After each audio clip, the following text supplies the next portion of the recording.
Okay अहिले चाहिँ हामी आरजिएस 10.8 कसरी अनइन्स्टल गर्छौँ भनेर हेर्दैछौँ। त्यसको लागि चाहिँ म चाहिँ अनइन्स्टल फाइल अनइन्स्टल गर्नुको लागि चाहिँ रेभो अनइन्स्टलर युज गर्ने गर्छु। यसले चाहिँ अब टेम्पोरेरी फाइल्सहरू पनि सबै डिलिट गरिदिन्छ, त्यही भएर मलाई एकदम कम्फर्टेबल लाग्छ यो चाहिँ। यो खोल्यो, त्यस पछाडि आरजिएसको लागि अनइन्स्टल गर्नुको लागि चाहिँ हाम्रो यो आरजिएस डेस्कटप भन्ने हुन्छ, यो युज गर्यो भने हामीलाई सरी आरजिएस डेस्कटप यो अनइन्स्टल गर्नुपर्ने। यसमा सेलेक्ट गर्यो, यहाँ माथिबाट अनइन्स्टल गर्यो भने नत्र यसलाई राइट क्लिक गरेर अनइन्स्टल गर्दा हुन्छ है। यो गरौँ, त्यस पछाडि यसलाई हामी कन्टिन्यू गर्नेछौँ।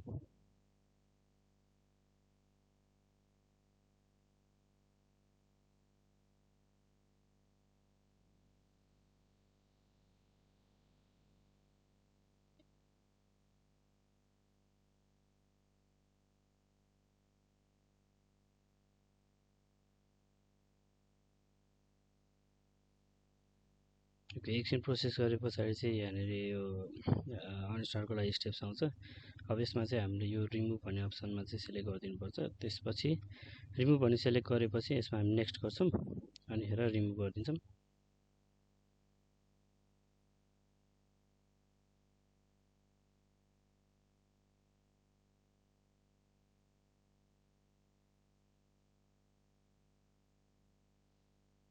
ओके, अब यो प्रोसेसिङ सुरु भयो। यो प्रोसेसिङ गरुन्जेलसँग चाहिँ इट विल टेक टाइम होइन, मजाले धेरै नै टाइम लाग्छ यो हटाउनलाई चाहिँ। आरजिएसको त्यो सेटअप एकदम ठुलो हुनुभएको हो, त्यसलाई चाहिँ वेट गर्नुपर्ने हुन्छ है।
ओके, यसपछि चाहिँ हामी फिनिसमा थिच्छौँ।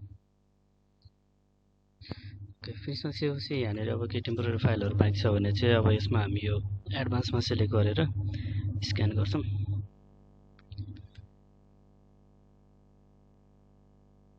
स्क्यान गरेपछि चाहिँ हाम्रो टेम्पोरेरी फाइलहरू के बाँकी रहेछ भने चाहिँ त्यो सबै यहाँ लिस्टेड गरेर देखाउँछ, अनि त्यसलाई हामी डिलिट गर्न सक्छौँ।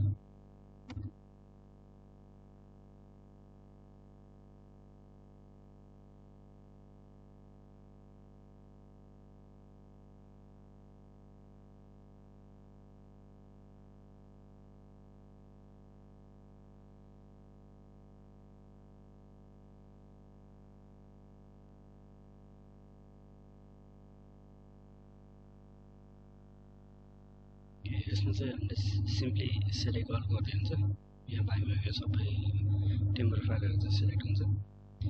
यो सेलेक्ट गरेर चाहिँ हामी यहाँ डिलिट गरिदिन्छौँ, यस गरिदिउँ। त्यसै अरू टेम्पोरेरी फाइलहरू कतै बाँकी छ